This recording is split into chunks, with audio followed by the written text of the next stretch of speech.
Logos ministry या चॅनलमध्ये आपणा सर्वांचे हार्दिक स्वागत आहे. प्रभू येशू ख्रिस्त जो या संपूर्ण जगाचा तारणारा, त्याच्या अति पवित्र नावामध्ये मी ॲलन लोबो आपणा सर्वांना शुभेच्छा देत आहे. प्रभू येशू ख्रिस्त आपणा सर्वांस त्याचा स्वर्गीय आशीर्वाद देव.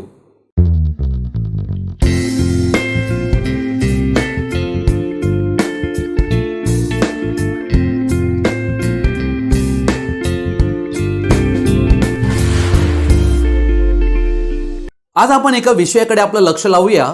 मृत भाविकाचा स्मरण करण्याचा दिवस. हा दिवस रोमन कॅथलिक लोकांमध्ये खास पाळण्यात येत आहे.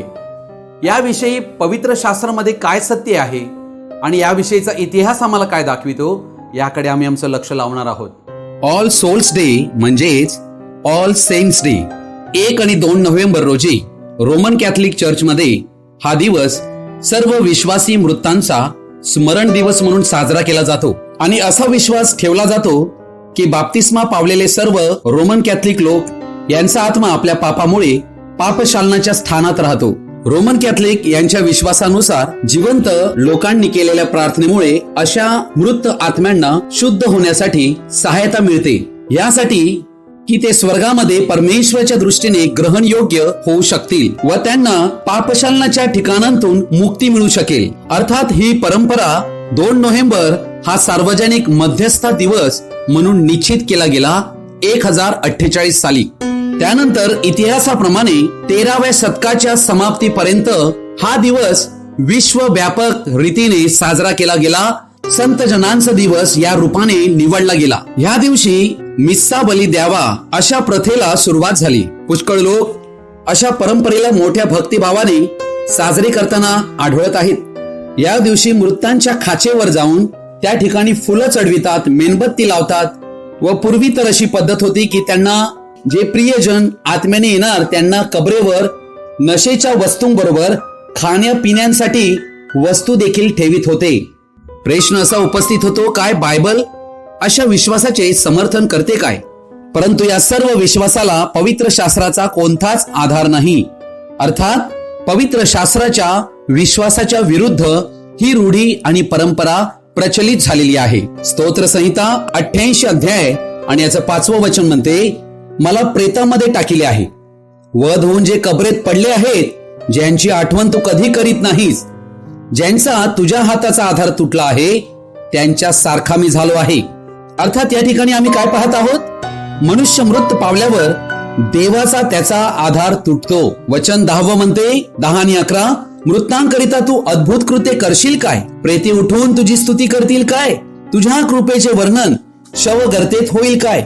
विनाशस्थानी तुझ्या सत्यतेचे वर्णन होईल काय? अंधकारात तुझे अद्भुत कृत्य प्रकट होतील काय? विस्मरण लोके तुझे नीतिमत्व प्रकट होईल काय? आज हा प्रश्न आहे तुम्हा आणि आम्हा सर्वांसमोर. देवाने हा प्रश्न विचारलेला आहे. स्तोत्र संहिता 115 अध्याय 17वं वचन म्हणते, मेलेले म्हणजे निशब्द स्थानी उतरलेले कोणीही परमेश्वराचे स्तवन करीत नाहीत. ही आहे वास्तविक परिस्थिती जे मेलेल्या व्यक्तींविषयी येथे दाखविण्यात येत आहेत. मग देवाचं वचन खरं की आम्ही मानत असलेल्या रूढी परंपरा खऱ्या? आमच्या रूढी परंपरेला सत्याचा आधारच नाही, कारण बायबलमध्ये देवाचं सत्य वचन दिलेलं आहे. तेच तुम्हाला आणि आम्हाला मानायचं आहे. तेच आमच्यासाठी अल्टिमेट आणि ऍब्सोल्यूट आहे. आकाश आणि पृथ्वी नाहीशी होईल, पण या वचनांतील कानाने मात्रा रद्द होणार नाही अशी खात्री प्रभू येशू ख्रिस्ताने पवित्र शास्त्रांतील प्रत्येक वचनाविषयी दिलेली आहे.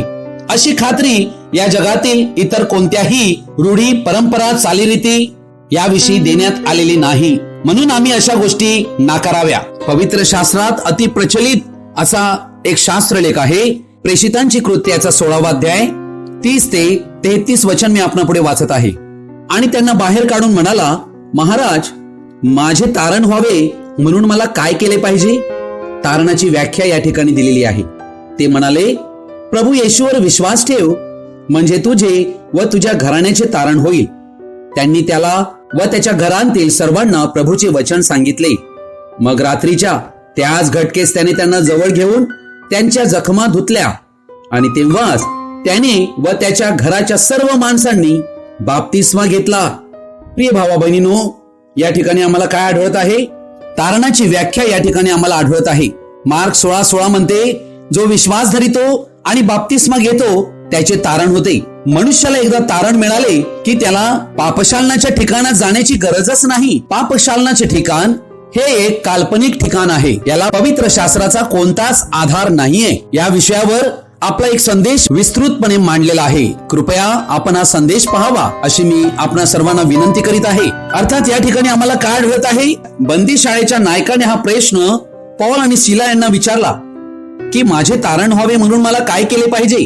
प्रश्न तुम्हाला आणि आम्हाला असणं फार आवश्यक आहे. तारण जर नाही झालं तर काहीच फायदा नाही या जीवनाचा. कारण येशूने म्हटले, मनुष्या तू सारे जग कमाविले व आपल्या आत्म्याचा जर नाश केला तर काय फायदा. आत्म्याचा नाश होणे म्हणजेच अनंत जीवन न मिळणे, सार्वकालिक जीवन न मिळणे. सार्वकालिक जीवन न मिळता मनुष्याचा मृत्यू होणे म्हणजेच मनुष्याच्या जीवाचा नाश होणे. आज प्रश्न आहे, काय माझ्या जीवाचे तारण झाले आहे काय?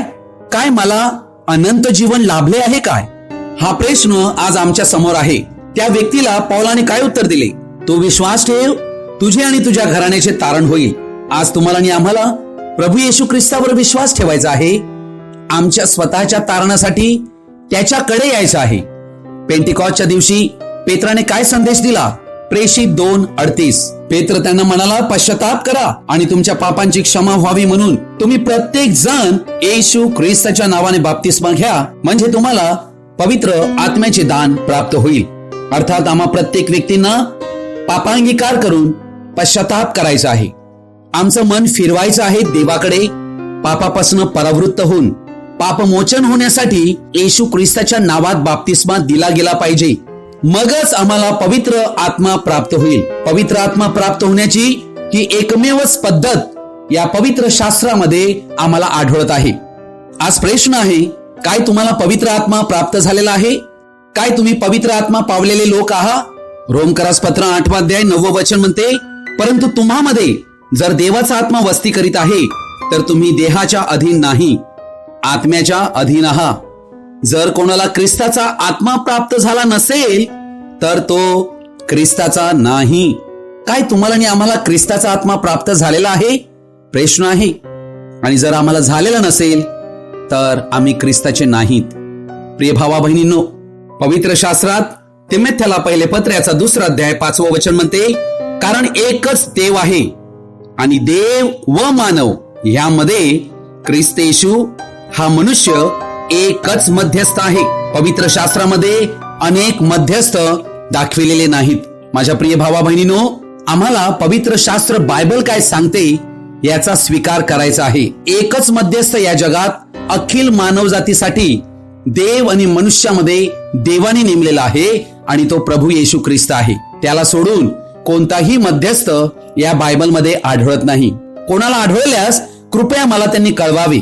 म्हणून तारणासाठी आम्हाला केवळ एकच नाव या पृथ्वीवर देण्यात आलेलं आहे. प्रेषितांची कृत्ये याचा 4 अध्याय 12 वचन म्हणते, आणि तारण दुसऱ्या कोणाकडून नाही, कारण जेणेकरून आपले तारण होईल असे दुसरे कोणतेही नाव आकाशाखाली मनुष्यामध्ये दिलेले नाही. म्हणूनच प्रभू येशू ख्रिस्त हे एकमेव नाव या जगात मनुष्यामध्ये देण्यात आलेलं आहे, ज्या नावातच केवळ तारण आहे. इब्री लोकास पत्र याचा 7 अध्याय 24 आणि 25 वचन म्हणते, पण हा युगानुयुग राहणारा असल्यामुळे याचे याजक पण अढळ आहे, येशू विषयी म्हटलेलं आहे. यामुळे याच्याद्वारे देवाजवळ जाणाऱ्यांना पूर्णपणे ताराव्यास हा समर्थ आहे, कारण त्यांच्यासाठी मध्यस्थी करण्यास हा सर्वदा जिवंत आहे. आम्हा सर्वांसाठी केवळ प्रभू येशू ख्रिस्त हाच सर्वदा मध्यस्थी करण्यात जिवंत आहे आणि तोच आम्हाला देवाजवळ नेऊ शकतो आणि आम्हाला पूर्णपणे ताराव्यास समर्थ तोच आहे. म्हणून हा ऑल सोल्स डे किंवा ऑल सेंट्स डे हा जो प्रचलित असणारा सण आज संपूर्ण जगात साजरा केला जात आहे, याला पवित्र शास्त्राचा कोणताच आधार नाही. हा संदेश आपण सर्वजणांनी ध्यानपूर्वक आणि शेवटपर्यंत पाहिल्याबद्दल आपणा सर्वांचा मी हृदयपूर्वक आभारी आहे. प्रभू येशू ख्रिस्त तुम्हा सर्वांस आशीर्वादित करो.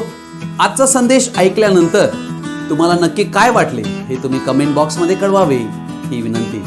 धन्यवाद. God bless you.